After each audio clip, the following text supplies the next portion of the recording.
Flores started the round very, very strongly.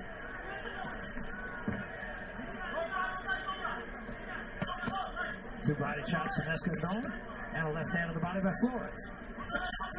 Uppercut missed, right hand counter punch by Escandón, didn't miss. Three shots to the body and a right to the head by Flores. Another very close round.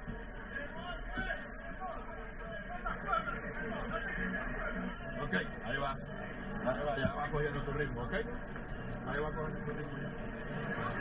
Tranquilito. Tranquilito. Action from round 6. And left hook to catch with nothing but air. If he was playing baseball, might have been a balk. Later in round 6. On the inside, you think Escandón would have the advantage, but he allows Flores to reach to those big hooks and right hands because he doesn't counter punch. And some big misses as well as some big hits in round 6.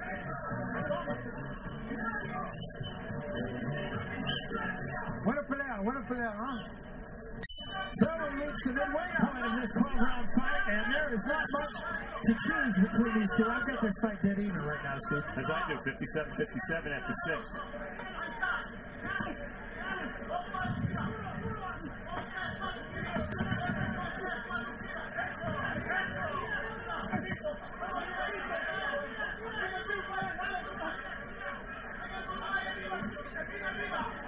Both of them leaning on each other a little bit early in the 7th round.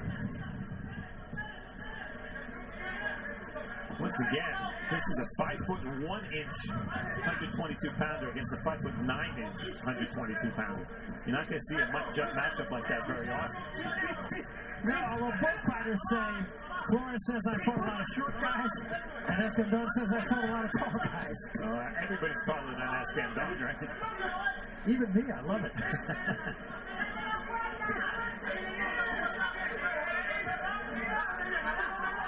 We've seen this several times in the fight, and basically nothing good's coming out of it for Escandón. That's all. He walked away from the blow. And Rick Horton did not jump in very quickly, but he took a left hand, Flores did, from Escandón. First rule of the ring, protect yourself at all times. He has no right to walk away. Body shot from Flores. I like that Escandón every once in a while throws a jab in there. Escandón, come on, just reached up and boxed his ears. Two uppercuts and a left hand miss from Flores.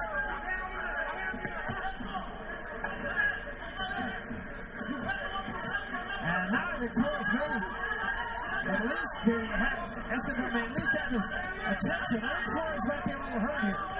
Right hand misses. And Flores with an uppercut. Just kind of saw the starch go out of Flores for just a moment. That's a good left hand though. He sat down on that punch. And a right hand from Escandón. Left hand from Flores, who now seems back on his feet. You know, Flores is the fighter hunched over, bent over at the waist. Maybe the real guy, Escandón, should be using some uppercuts. There's an uppercut again by Flores. Barry, I think Flores is outworked in this round. I think he has too. I thought just for a moment that he might have been hurt. Now he comes back. Good right hand on the body. Good left hand by Flores. And a wild left hand again. I don't know. It's going to be interesting to see. Flores' legs might be betraying him a little bit here. Not so much that he can offer a kick there.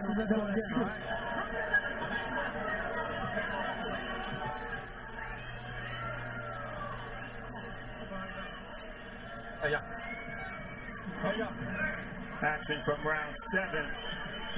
Escandón against the ropes, lands a left under the right elbow. The reason he was able to land that punch under the right elbow is because the punch was low. And Flores looking for help. That's a dangerous thing.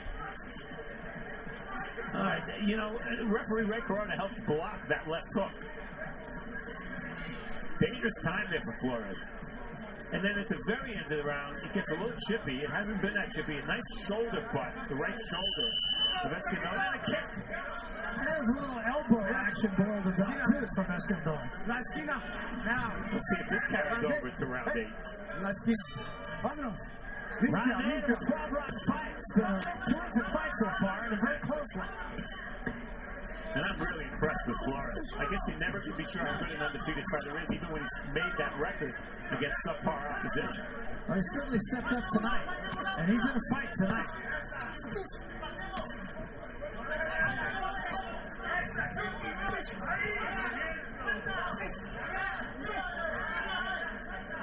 Escandón just gives his opponents too many free shots.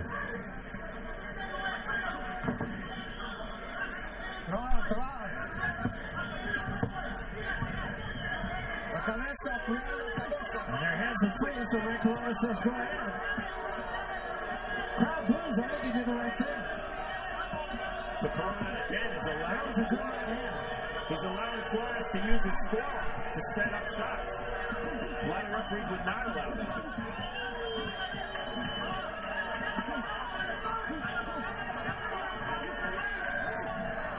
A lot of ebb and flow in this fight. Flores does a good job when he's got Escandón against the ropes, as he does right now. And then as soon as Flores steps back, Escandón is right on him. Flores getting away with some of those wild misses again for the same reason, because Escandón doesn't take advantage by counterpunching. Escandón does not integrate offense into his defense. No, you're right. It's one mode or the other. Good body work from Flores. Short with the uppercut. Escandón with a reaching right hand.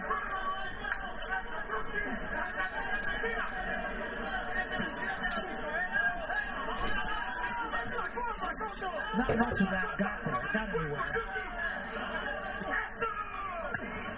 Body shots have been caught in the elbows of Escandón for the most part. But the work rate really in favor of Flores. Exactly. You know, Barry, Mason's Cuellar's a fighter we've seen on Showtime. He is a very strong 122-pounder, and Escandón a few years ago went to Argentina, Cuellar's hometown, and just steamrolled him. Yeah. I mean, Escandón's a very strong fighter, and Flores is meeting him halfway and not giving an inch. It's really interesting that Flores is doing a better job when he's got his man against the ropes, and Escandón is doing a better job in the center of the ring.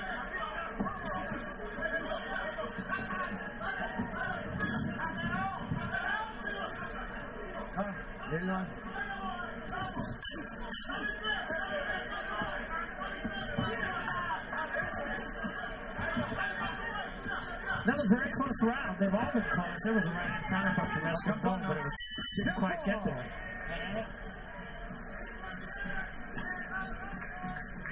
Coming up later tonight on Showtime, it's a terrific card. Our co-feature will feature this guy, Amir Imam. We've seen him on a number of occasions. Very, very tough guy and a bright prospect. He's been on Showtime 3 times. First time he knocked the guy out with a highlight film knockout. The second time he knocked the guy out of the ring. And then last time against Fidel Maldonado, I think there were, 5 knockdowns in the fight, and it wasn't that long a fight. He's a very exciting and promising prospect. And he's in there with a very tough guy, too, Walter Castillo. He can punch, too, so don't run off the refrigerator during that fight. Action from round 8. It started getting chippy at the end of round 7. There's an illegal right hand from Escandón to the kidneys. And then he's propping him up there. Didn't punch, but that's not legal either. They're bending the rules. And Ray Corona's been so quiet this fight. Not that many warnings. So this is round 9. Flores already in uncharted waters. Escandón has been here on 3 occasions.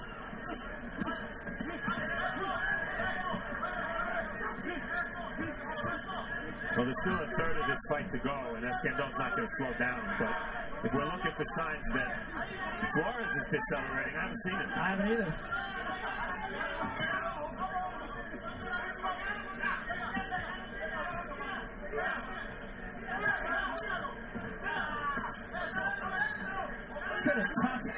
damaging fight.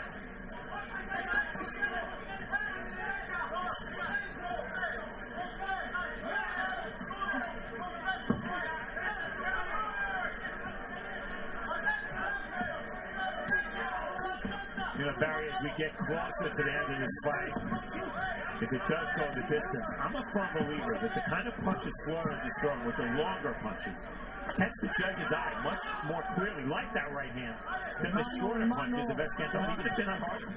No, I absolutely agree with you. Well, and I do think, without looking at the numbers, whether or not it can be substantiated or not, it seems to me Flores' connect percentage has got to be a little bit higher. Or at least number of punches connecting.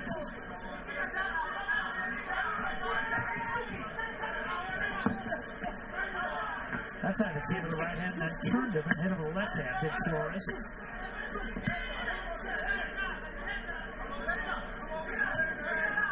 Long looping right hand from Escandón. A little bit short with both of those. Good body work from Flores. Flores just rearing back and letting go with wide shots, and there's nothing coming back. 3 punches.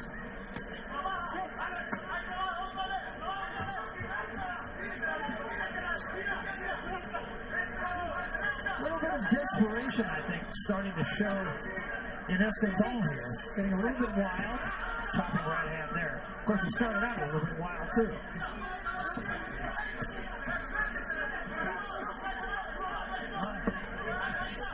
I'm not sure if Flores still has the steam that he had in his punches earlier in the fight, but he's throwing as many of them.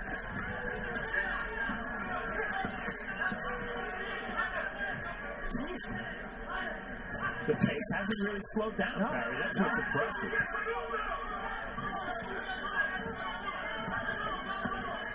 Nice combination again. Right to the body, left to the head by Flores. There's the right hand by Flores at the bell.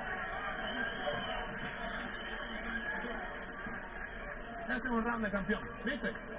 Este es un round de campeón, bonito. Desde que empezó hasta que terminó. Action from round 9 at the top of the show. When we did our keys, we talked about Moises Flores needing to punch straight and to land the right hand. Well, he's doing that with most of his right hands. They've been very straight punches. Occasionally, when Escandón lifts his guard up very high, Shuki has punched around the guard. But for the most part, his punches have been straight. And that right hand is cocked and ready to fire. That's a championship round. Let's go. Be alive. Let's go. Want that same round. Here we go. Here we go. Let's go. Get up.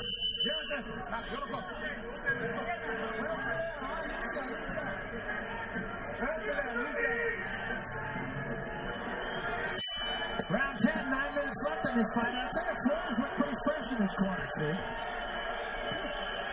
His trainer, Herman Caicedo, got him in tremendous condition.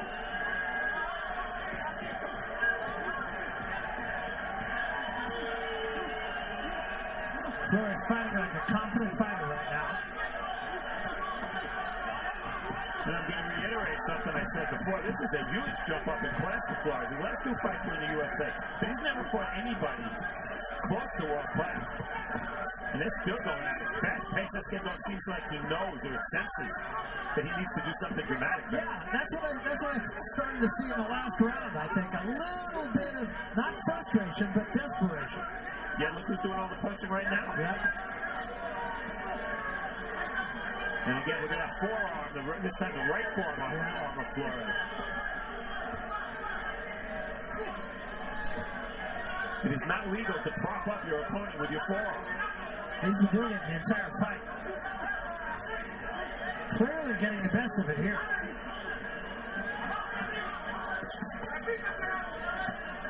And the longer the fight goes on, the greater the gap seems to be. It's almost as if Escandón is thinking to himself, well, this kid can't keep doing this. He's going to slow down. He's a 7-round fighter. Not the case. Midway through round 10, and it's just been more of the same thing. Both guys busy. Flores a little bit busier and also more accurate.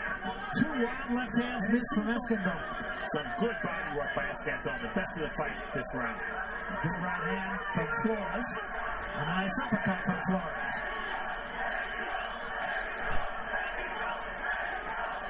And the chant is Mexico, Mexico, which of course Moises Flores from Mexico, living now in Deerfield Park, Florida. Deerfield Beach, I beg your pardon, Florida. There's a right hand from Escandón. He takes a left hand from Flores. Great action, great stuff. Neither one willing to stop punching. Escandón, a combination.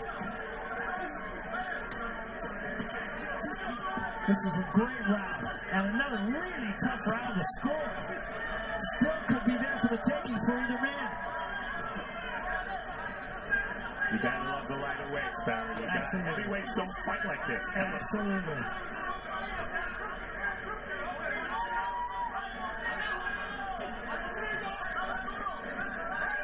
Again, Escandón push back. If he's resting, he shouldn't be because he could lose the round doing it. Yeah, I still think this round is extremely close, even with 10 seconds left.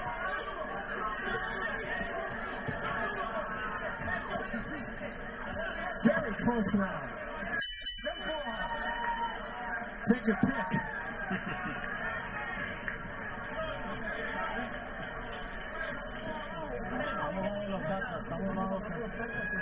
We're down on this fight, okay? You need to win all the rest of the rounds. You gotta throw. Don't give him a chance. You're leaving him. You let him throw. Don't let him. Action from round 10. Flores has had success all fight with the uppercut. Props up Escandón with the left forearm. Drops the left glove. And that's the result. Punching between the guards. But Escandón did some of his best work in round 10. Every once in a while, the little guy lands a jab.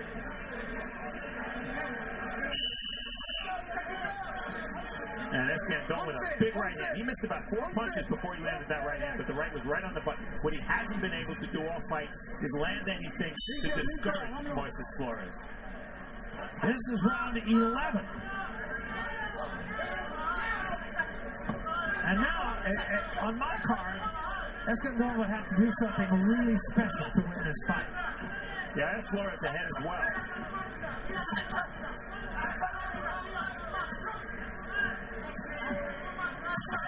Although, it must be said, there have been some very close rounds. There's a near clash of heads again.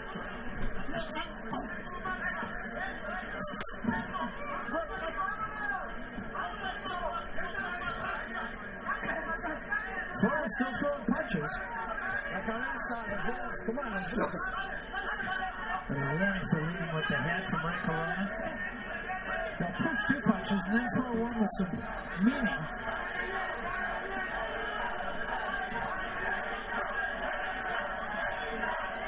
There's the left forearm again. Yep. It's enabled Flores to control Escandón on the inside, and it also helps him keep him against the ropes when he has him there. Again, leading with the head, Flores. Boy, Escandón's jab's really effective.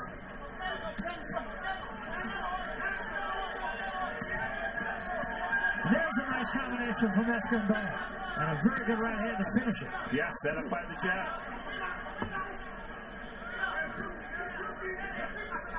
This is just a battle of wills now, Brad. Body shot and a good one from Escandón.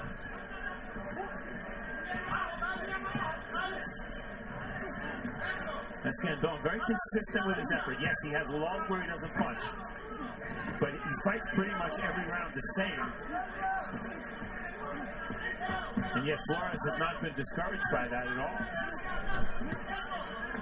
Good right hand. This is one of the more definitive rounds, I think, for Escandón, though.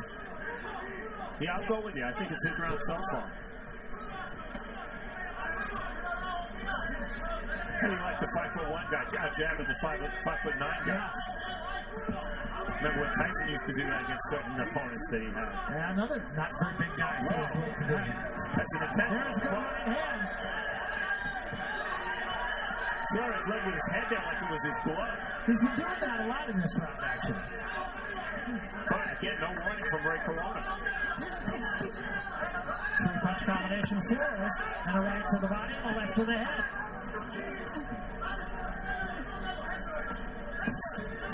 Final 10 seconds. Good right hand again from Escandón.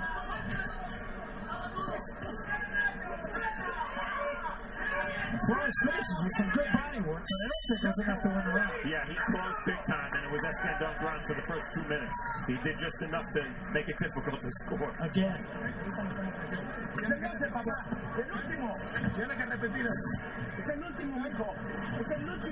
Action from round 11. Wide left hook by Escandón, but look at what he follows with. I think I said that he landed his jab first. It wasn't a jab, it was a hook. And the right hand drove straight, not always the way that he throws his punches, but straight there and very effective. Keep throwing hard. Keep throwing hard. Don't give him a chance. You got to come with everything. Everything. There's nothing else you can do. You got to come with everything. Hard. Hit hard.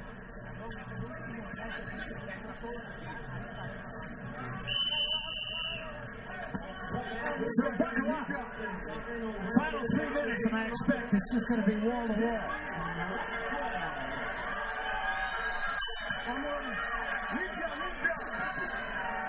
Flores, the early aggressor. Now here comes Escandón.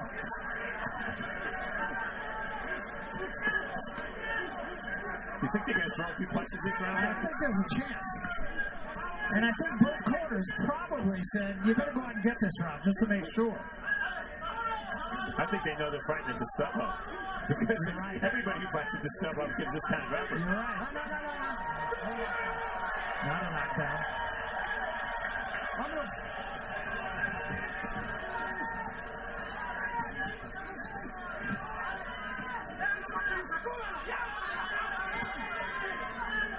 Comes very close to clashing heads here on more than one occasion.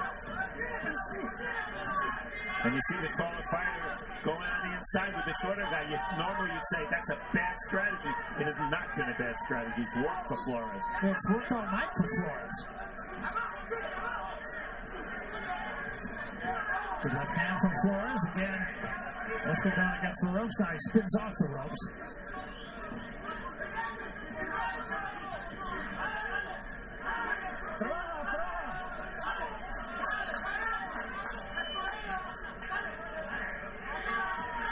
Nobody's going to have to hang their head after this fight. Somebody, though, is going to take a pretty good sized step forward in the super bantamweight division. Midway through the final round.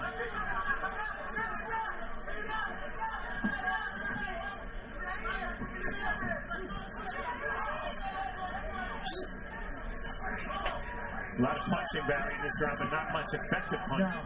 No, I think Flores has been the more effective of the two. That's a left hand from Escandón, a combination from Escandón. But you got to love the pace. This is round 12, and most of the fight has been fought at this pace. Absolutely, a terrific fight. Just an excellent fight. 1 minute left.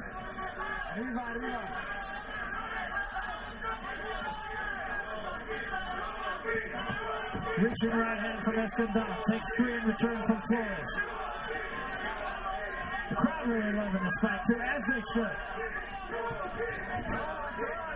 Final 40 seconds. Combination from Flores. Uppercut misses from Flores. Left hand from Escandón. Combination from Flores. Double left hand from Escandón. Final 30 seconds now. Escandón, right hand. Flores ducked right into it. That's a push. That's not a knockdown. Has not been a knockdown in this fight. Escandón just ran at Flores, who threw a right hand and missed. Escandón gets there with a right hand. Final 5 seconds, and Flores tries to finish it with a flourish. What a fight!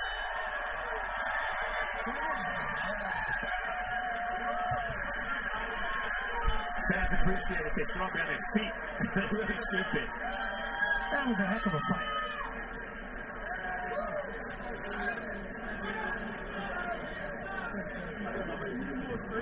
Action from the 12th and final round of a corker of a fight. And all fight long, the forearm and elbow of Flores. That time, instead of propping Escandón up for a punch, he just shoved him to the floor. But Ray Corona correctly ruling no knockdown. Going to be an interesting decision. Yeah, it certainly is. Let's look back on some of the rallies, some of the flurries beginning to end. Well, the pace of this fight, if you told me beforehand that the pace would be what it was, with this many punches and this much infighting, I would have said, well, Escandon's going to win the fight easily because Flores is, a 7-round fighter, never been 15. But Flores found success early with straight right hand and a lot of uppercuts. And surprisingly, Escandon got pinned against the ropes. You see it here several times in the fight. And almost every single time they were in this position, Chucky Flores had an advantage. Staring into the camera. There he looked like Chucky. Just a terrific fight. It's in the hands of the judges. I thought, Steve, a couple of very close rounds. The 7th round I thought was very close. I gave it to Flores. 10th round I thought was very close. I gave that to Flores, too. I have Flores winning it actually fairly easily. I have him by 4 points. Okay, I have him by 2, so there's only 1 round difference. I have 15-13. 2 veteran judges, Max DeLuca and Jack Reese, scoring this fight, and Eddie Hernandez, 6 years of experience. He's the 3rd judge. It's going to be very interesting to see what they have to say. All right, so it is in the hands of the judges, and we'll take it to Jimmy Lennon Jr. We'll make it all official and find out. Here's Jimmy. Ladies and gentlemen, after 12 rounds of action, here are the score totals. Judging ringside, Max DeLuca sees it 116 to 112 in favor of Moises Flores. Jack Reese scores about 115 to 113 in favor of Oscar Escandon. And Eddie Hernandez scores about 116 to 112 in favor of the winner. And now, the new interim WBA Super Bantamweight champion, Moises Flores. I thought a well-earned win. And I think he deserved the win. Was it a close fight? Yes. But the best moments in the fight were Flores's, and I think he deserved it. I think